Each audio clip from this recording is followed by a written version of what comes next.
I was still 10 years old the first time performing under Leonard Bernstein. Oh my. Yes, this was the first time he had conducted a symphony as the director of the New York Philharmonic. What is artificial intelligence? What is the role of machine learning? And the solution is clear. That solution is control fusion. From Orion X in association with Inside HPC, this is the At HPC podcast. Join Shaheen Khan and Doug Black as they discuss supercomputing technologies and the applications, markets, and policies that shape them. Thank you for being with us.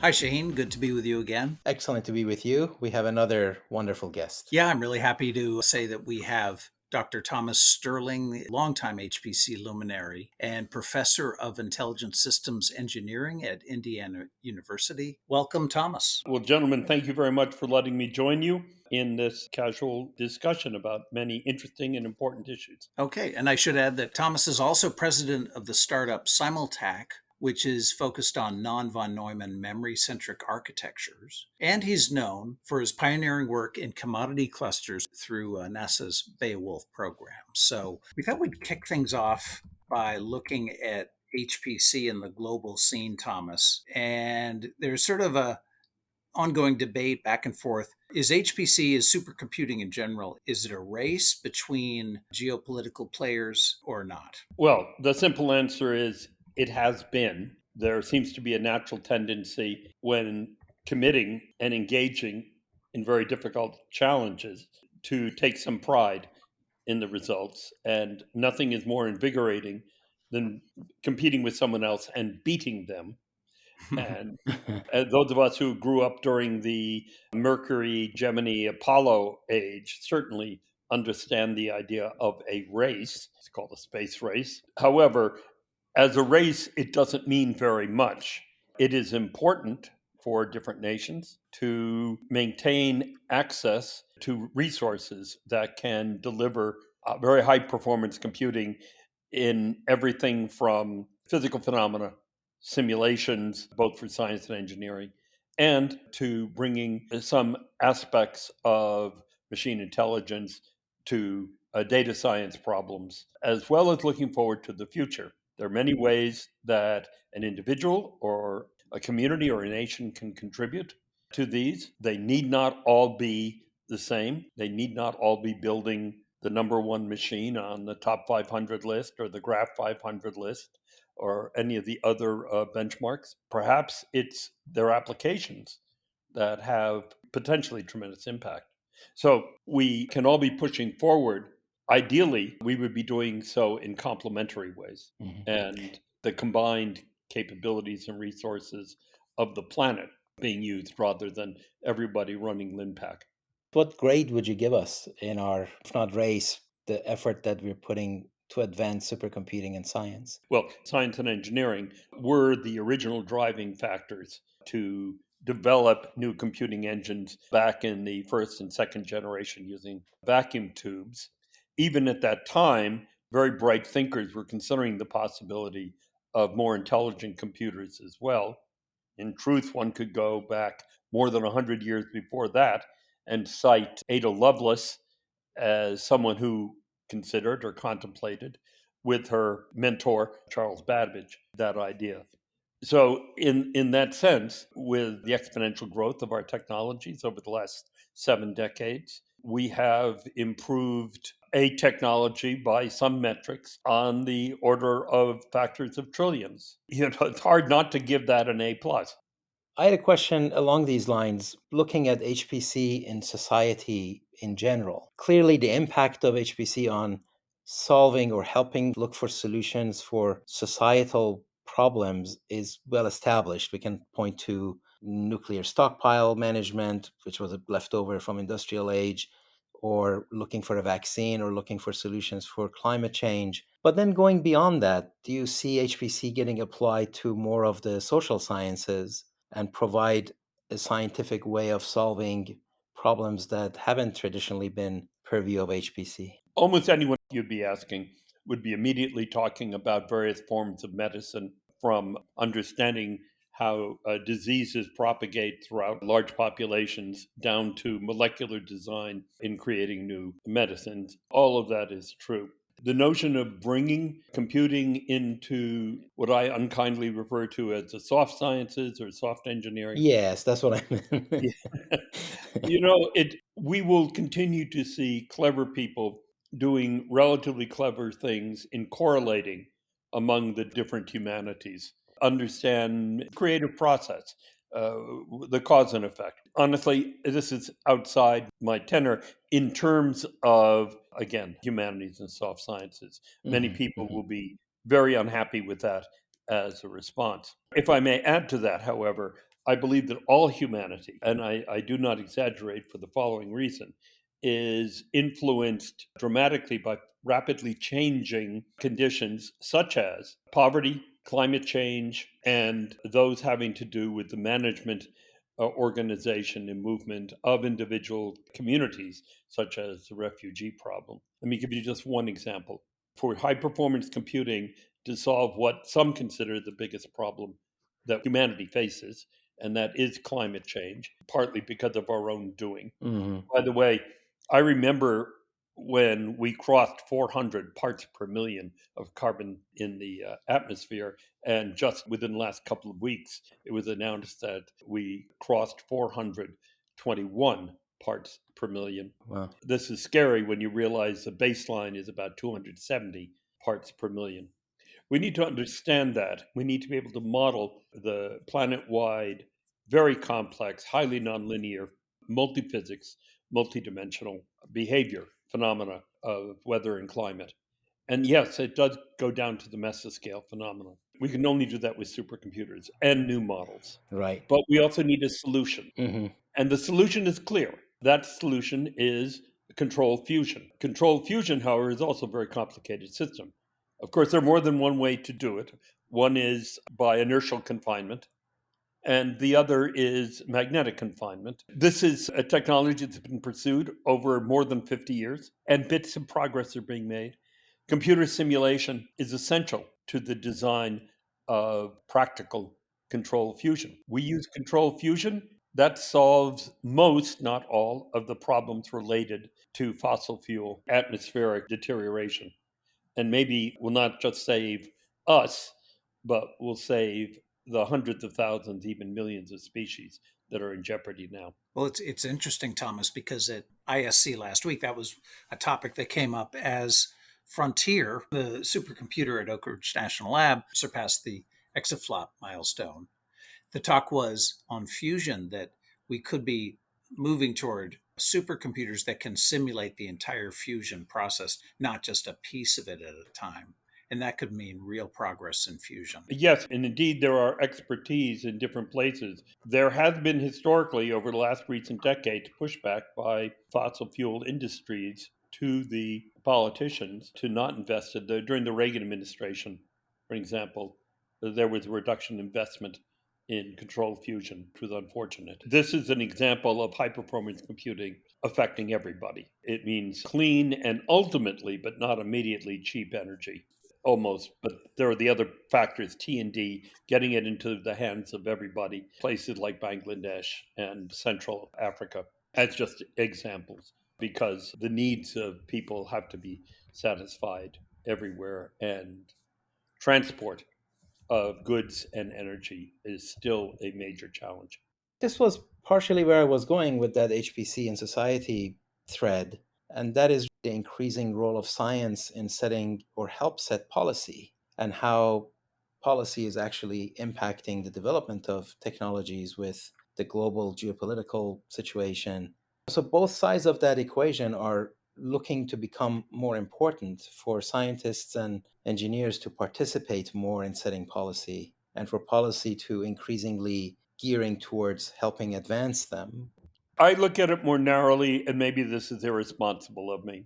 It is the responsibility of high performance computer designers, corporations, academics, and in the computer science, even at the fundamental theory level, to provide the choice space on which policy by the community as a whole can be focused. If we cannot provide a computer at zetaflops, then it doesn't matter what a politician is going to want to support, won't be able to do that. We are enablers. We are empowerers. We can define what is possible. We can even make it possible. But ultimately, policy has to be determined by those in society, whether politicians or otherwise, who understand they have a responsibility for doing things that will make society work best. And I say best because I don't have to define what the criteria of best is. Yeah, Thomas, it's interesting with your title, Intelligent Systems Engineering. So you not only work in that area, but you also are a thinker in regard to the difference between intelligent machines and human intelligence. And now we increasingly see the term HPC/AI. There's obviously a very commingling of the two. But in terms of where we're moving, I know you have some very interesting thoughts on artificial intelligence, the public conceptions about it, and really to what extent can machines emulate human thinking or not? Okay, thank you, Doug. That's very well put, because the answer is machines will not duplicate the human mental condition. And if we attempt to make that happen, in some ways, it will be really a little more than machine play acting.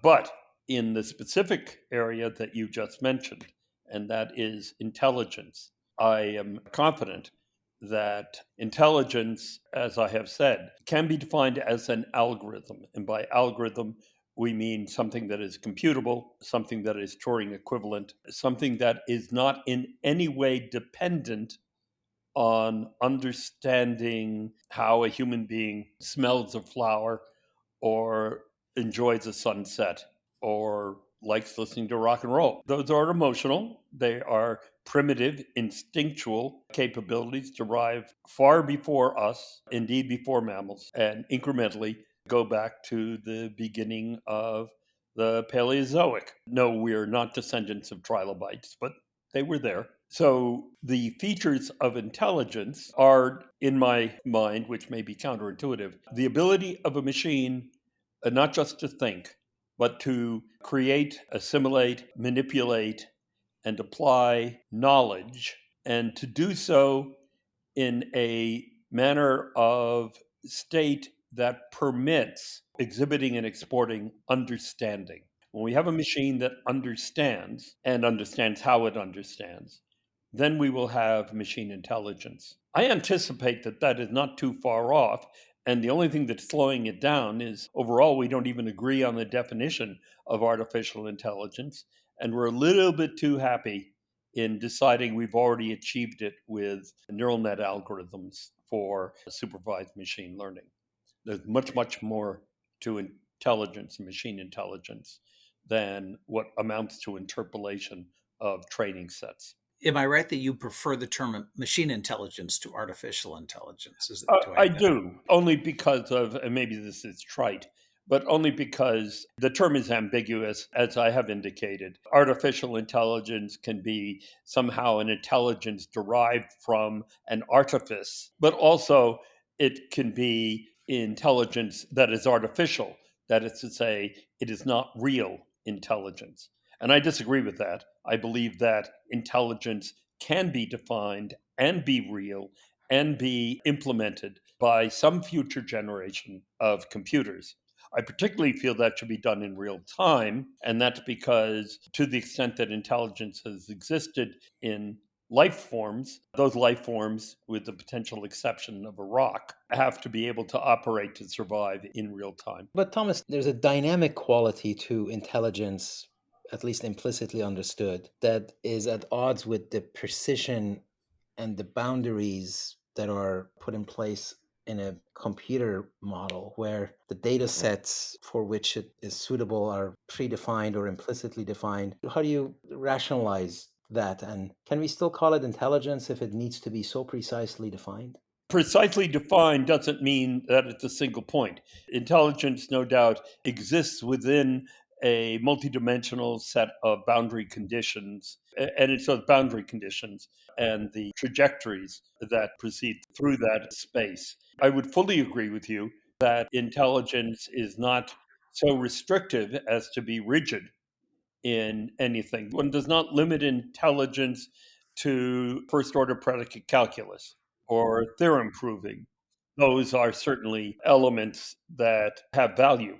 They can distinguish under certain narrow conditions truth and falsehood. But more often, intelligence has to work with a probabilistic set of issues. And because time is finite and space is finite, this means that intelligence has to make guesses and learn from the father on lessons of success or failure of those guesses. So I'm in agreement with you, but I still believe it falls into an achievable space that will be implemented by advanced machines. So, one thread that has been recurring is how supercomputing is fortunate to be able to take advantage of merchant components and put these massive systems together. And will that continue to be the case? Or will we get to a point where these supercomputers are going to be more like an aircraft carrier or a Large Hadron Collider sort of a thing, where there's really no market for them? They're more of a monument. That's very well said. I have some intuition on this. I spent a year on an aircraft carrier in the Mediterranean Sea. So, and I think that the metaphor that Xian just made of it being sort of a monumental, sort of Ozymandias like is actually a pretty good metaphor. Because it's big doesn't make it some kind of a monster or a simply useless facade. However, we are at a point where the exponential growth of semiconductor technology for digital electronics and computing, as well as the limitations of the most conventional execution models, have come to an asymptotic close. We're still in convergence. There's still room for some factors of growth or improvement, and improvement in other considerations like energy and reliability. And from our language people, maybe even better performance portability. So it to say, one doesn't want to say that history is dead, but because of where we are now, it motivates future considerations in alternative methodologies that may apply. And of course, there's a handful of popular ones to discuss. Quantum computing falls into this category. There are people very anxious to think that this is moving forward at a very fast pace. There's no question that we're not learning a lot, but there's a lot of question about what a practical quantum computer will look like. The quantum computing system, will, for certain problems, have a very dramatic improvement in being able to perform certain algorithms, certain applications. There's a narrow set that's understood to, frankly, be impossible to do any other way. There has to be a lesson from other classes of computing in the past, such as SIMD, and we have to take into consideration things like Amdahl's law. Nothing very complicated about that, but you have to understand what the bound of performance gain is. And given that not everything that is done in computing will be done on a quantum computer with the same kind of exponential opportunity, that the pieces of the computation that will not be so accelerated will in fact determine the upper bound of performance. Others are very interested in brain-inspired or neuromorphic computing ideas. It's kind of exciting, isn't it? Especially with neurons that don't fire faster than about 100 hertz individually. Yes, there are about 89 billion of them in a reasonable 1,400 cubic centimeter skull. But if we can capture some of the unique properties of a very different kind of structure, that is to say, a neuronal structure, there may be chances for that. Maybe more mundane, it's a work that I and colleagues and many within the US and around the world are exploring the middle space, the space that uses existing or near term technologies, but does so in ways rather different from conventional von Neumann techniques, and with problems, as we were discussing, related to intelligence and knowledge. These are memory intensive machines. And we have opportunities to explore that space and to improve computing by relaxing some of the previous constraints. So today's heterogeneous computing, which includes GPUs, a fairly popular approach, demonstrates using a mix of different hardware computing structures or architectures. So I'm very excited about the potential future. However, there is some friction, some contention as to where resources should be placed in regard to. There have been those who feel that it is impractical to support and drive curiosity driven research. I disagree with that in the most extreme. Yes. But others who are very responsible have followed that path over the last, well, since the 2015 presidential executive order considering exascale computing. By curiosity driven research, do you mean open ended, sort of non agenda? Non-gap filling. There has been a strategy, much of which works under the premise that we almost know the right answer, but there are gaps. And that if we can learn to bridge those gaps, then we will have the ideal machine. And that therefore succeeding in building a future computer is one at a time, filling those gaps, both in hardware and software. This is incrementalism to the extreme, and it is challenged by new ideas that are not targeted at individual gaps. It is challenged by ideas that recognize that we're at a point of demarcation, as we have been many times. One could even Aren't we believe that always, right? the Beowulf era was one Mhm. example. I say that not intending to be self-serving, Right. but just show a transformation from one mentality of special purpose designs of architectures, really cool machines, back in the 80s and 70s and 60s. One must not forget the CDC 6800 machine. And this is another one of those times, in my opinion. There may be colleagues who will be listening to this who will strongly disagree. Fortunately, you have to deal with the letters, not me. Right. Well, it's you mentioned Beowulf.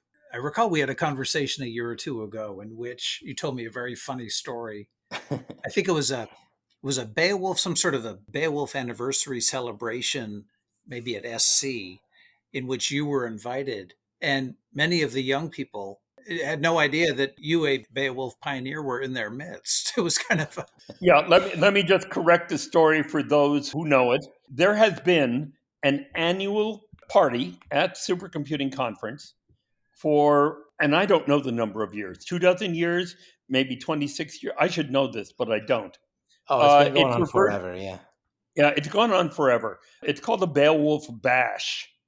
It Right. started right. as a beer get together. I don't drink beer, so that didn't help. And it was a small thing, and of course I would attend. And it became a tradition. It would be the party after the opening party at Supercomputing, and that has occurred even to last year, where it was partly remote and partly in person. I was on Mhm. remotely. The story to which you're referring, Doug, is I think it was in Texas, but I may have that wrong. And there was a Beowulf Bash set up at a nearby pub, and I went in there, and nobody recognized me. And yes, I'm being shallow when I say this, but I was a bit struck by the fact that I would wave my hand and nobody paid any attention.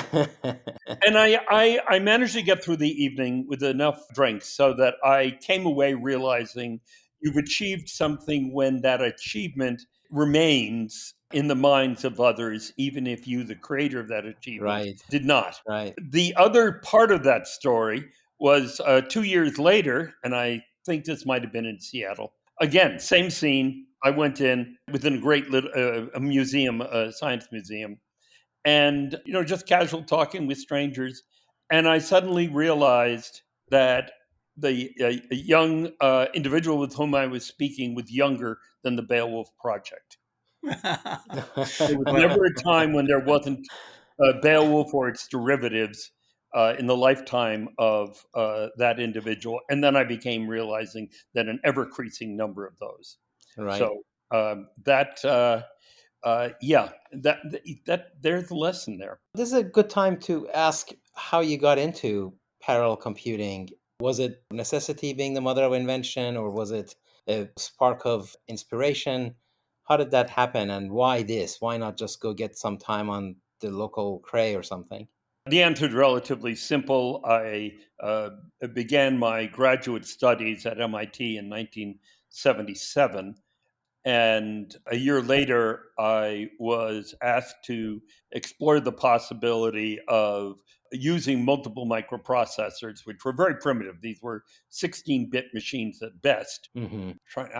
They were barely 16-bit machines. And I was asked to examine and explore the possibility of doing a domain-specific system that would allow us to simulate power electronic circuits. Now, this isn't the thing that most people are interested in, but almost everyone listening uses power electronic circuits in your regulator that's powering your laptop. Hmm. This is when you take one voltage, which is AC, and you convert it to another voltage or voltages that is DC.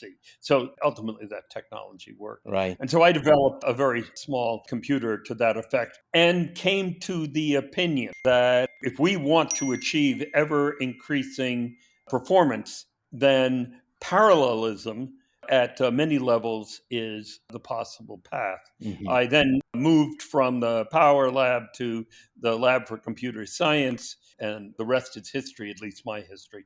And I've been pursuing parallel computing system architectures for about 40 years. Yes. I'm very lucky, and I thank everyone who has made it possible, that I've been able to stay focused on this as a problem, a class of problems, and a theory of problems, so that I had enough time to make all the mistakes I needed to in order to have the only thing that's left over, which was the right answer. Right. But it's also the power of the right insight, because you were just right. And that meant that it was going to be on the right path. Isn't that true also? I'd like to believe that. Yeah. But all of us who work in high performance computing systems and parallel computing systems have to be immediately honest enough to admit that you're doing so in the context of so many other experts in so Yes. many related fields, and that you're building on some of their tools and you're contributing to some of their future abilities. And so it is really an entire community, an entire culture with diversity. And I'm just glad to be one member among many who have been able to work and explore that space of possibilities. Well, the fact that this approach that you were so instrumental in developing still being used long enough so that somebody in the field was born after you began it, that's sort of a testimony in itself. That's pretty awesome, yes. Now, the multidimensional nature of what we just talked about, and of course, you look at the entire computing stack now, from semiconductor all the way to apps, also creates this complexity about skill set, about workforce, about software, open source, accessibility, education. That seems to be a pretty giant piece of the puzzle that requires constant attention. What grade would you give us on that front? And then what is your view on where the challenges are? Well, in some sense, it's like you're asking the student to grade his or her own paper. Um, I have, for the last 15 years, taught a course, first year graduate student, maybe one or two last year of their undergraduate work, Introduction to High Performance Computing. Now, there are many books, many good books that are available on many of the topics, and many of our listeners will have those on their shelves. I felt that the challenge you've just defined is one in which a presentation of the multidimensions at the same time and their interrelationships and how each influences the other in terms of getting, let's say, performance. That you can't just write a parallel program. If you're looking for performance, you have to have an idea of how that program is going to run on a specific machine and the different ways in which you would cast your program. It also may be that you want an introduction to high performance computing because you'd like to design high performance computers.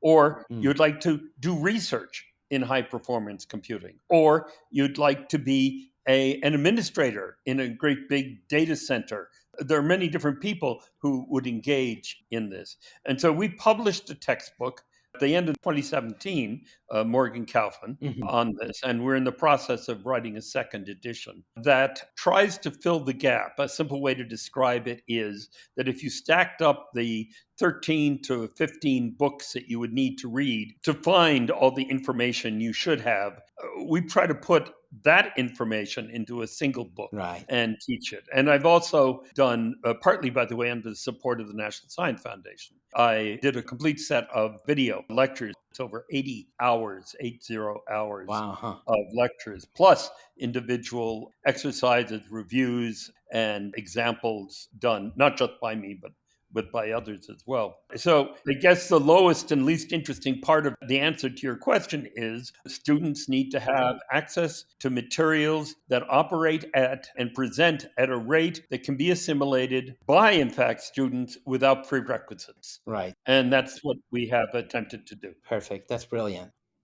So, Thomas, I was reading through your biography some years ago, but I did refresh my memory.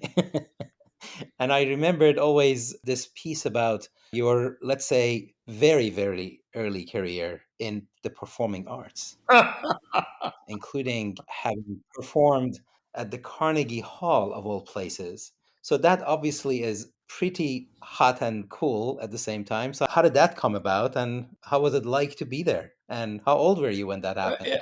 I was an early adolescent. I had the interesting but good fortune to be a member of a high quality choral group. It was hosted or homed at one of the more famous churches in New York City.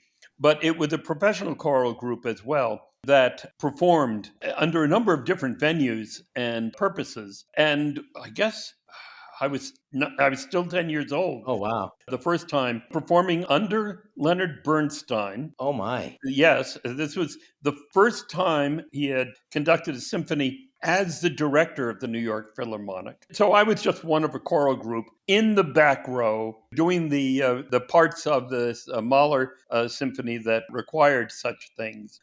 What an extraordinary experience for a young man to be on the other side of the baton, not in the audience, and to be surrounded by a 120-piece orchestra, totally immersed into it. Wow. It was a wonderful experience and highly influential. And there were multiple different performances at Carnegie Hall in those years. And then the New York Philharmonic moved to Lincoln Center, which had just been completed, and Avery Fisher Hall. And we did, again, in the same role, we had the opportunity to do several pieces in Lincoln Center as well. But I would like to add one other piece. So, Carnegie Hall, right? How do you get to Carnegie Hall? Practice. But there was another professional orchestra, much, much smaller, called the New York Pro Musica. And what was exceptional about this is it had a scholarly charter, which was to extract, to acquire pre-Baroque music. This is, Bach would be the newest, the most radical piece. Right. And you had to go backwards into Gregorian chant, using, in almost every case, these were music done under religious auspices back in the 16th, 15th, 16th, 17th centuries. And for a child to be exposed to something which is admittedly an acquired taste, like Gregorian chant and other such forms of music, by the way, using instruments which were period instruments. Wow. They were copies of them. Oh, nice. Yeah. And then my voice changed. And I can't even hold the tune now. So you went into technology. Well, how wonderful to have had the experience. Yes, indeed. Right. So you were destined for greatness, Thomas, from that early age, 10-year-old Carnegie Hall, wait for this brand new Lincoln Center. Okay, let's go perform there too. That is so cool. I love it. It is cool, but I really benefited from the cultural aspects of it at a time when experience is really the greatest teacher.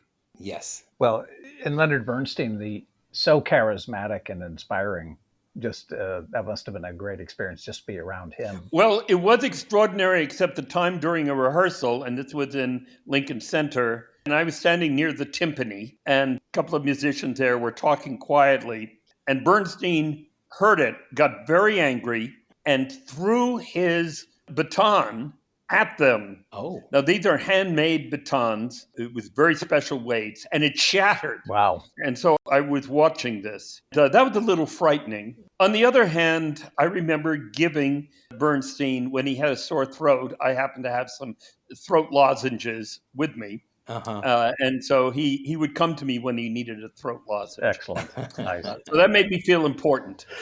Very cool. Well, should we close with maybe a question about your keynote last week? Maybe the response you've gotten to it? Yes, certainly. First, let me simply say it is an honor to have had the opportunity to give the closing keynote at ISC. Nothing I take for granted. It's even more of an honor because, well, they have invited me to do this for the last 19 years. Mm-hmm. And I always expect them to ask me not to come.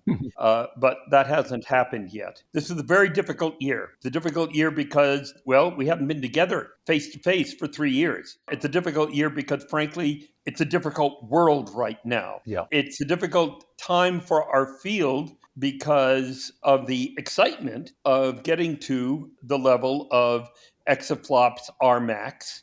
And by the way, I like that database as long as we don't misinterpret the meaning of the information. Yes. And then there is a lot of controversy as how to go forward, how to invest limited dollars, what is artificial intelligence, what is the role of machine learning in artificial intelligence, and what are the challenges for more conventional computing that nonetheless has not been achieved, such as we discussed earlier, control fusion and climate modeling. What do we need to be able to master those for near future generations? Frankly, can I say this? To save the world, at least the world as we know it. So I had to speak to that, and that was very hard. Very exciting to be able to say great things about the Frontier machine at Oak Ridge National Lab. I'm delighted. It is great to be able to communicate how much important work was done with Fugaku in Japan over the last small number of years. It was really delightful to be able to put together a narrative about how European maturity and momentum have expanded so dramatically as they become ever increasing players in all aspects of high-performance computing. Applications, certainly. System tools, yes. But also moving towards deployment of large-scale systems and eventually devised through their own sources of technology. I was worried about upsetting many people because there are many well-intentioned agendas and many trade-offs and necessary competitions as to how resources will be put together. And there is no happy answer.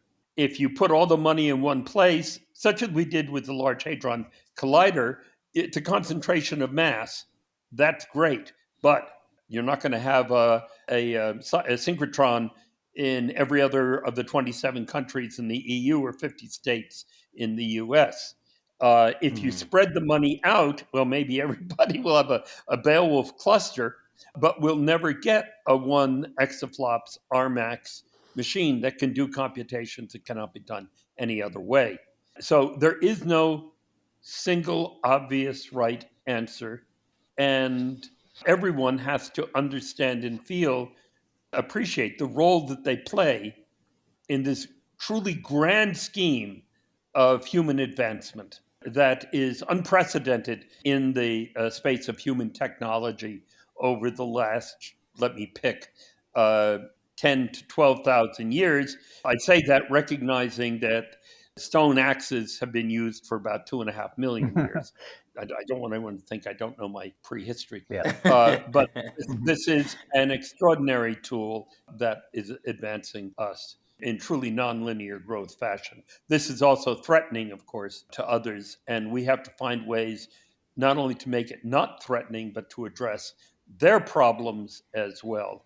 And so this has impact on the human or the societal aspects of the application of science and engineering to humanity. Yeah. It's great that in this milestone year for supercomputing, that we were all able to get together again at ISC, and we will at SC, but also that you were the one who added your insights and wisdom based on your decades of experience in this industry, in the community. So it was a great talk. Yeah. So I try to ask people about, okay, it obviously went over well. Why? And I was hoping to hear, well, your explanations were brilliant. But, one person who was there and listened to the whole thing said, well, truthfully, you could have said anything. They were just waiting for your next joke. And there were some good ones. And I didn't find that entirely satisfying. But worse than that was, well, you're old. And there are a lot of people there because they think you're not going to live to give the next one. And they want to be there for your last one. Well, I didn't like that either. I think that enough people appreciated that it resonated, though some indeed brought up other topics that I simply didn't have time to discuss in detail. And I will do so if invited to do this again next year. Well, we'll look forward to that. But in all seriousness, myself and many others that I know really look forward to your specific interpretation of what all happened this past year and your brand of thinking about this and synthesizing all the different things. And that's really highly valuable. And I'm personally very grateful to have the opportunity to hear it. So thank you for that. Well, thank you. And I appreciate being allowed to do that. I try very much to bring objectivity, clarity, and inclusiveness to such presentations as is possible. And I've almost done this well all year, but it's tough. It's tough. I felt very good afterwards. Yes. I think there is a lot of, what I call intellectual heavy lifting that takes place for a talk like this. It's not, every word is thought through, and I think that's part of why I look forward to it. So, yeah. Well, that's very kind of you. Yeah. And I thank you both for this opportunity as well. Well, we try to squeeze 3-4 hours worth of conversation and insight into, let's say, fewer minutes. And I think we've succeeded quite a bit, but I do look forward to the next opportunity to delve into some of the other topics that we talked pre-show, but not during the recording. Understood. And I would be delighted to have an opportunity to participate if it makes sense. People, you two and others, bringing material out and available, allowing people to think in different ways and be exposed to different ideas. This is an important thing that you are doing, and I thank you very much. Thanks so much, and thanks for being with us today. That's it for this episode of the At HPC podcast. Every episode is featured on InsideHPC.com and posted on OrionX.net. Use the comment section or tweet us with any questions or to propose topics of discussion. If you like the show, rate and review it on Apple Podcasts or wherever you listen. The At HPC podcast is a production of OrionX in association with Inside HPC. Thank you for listening.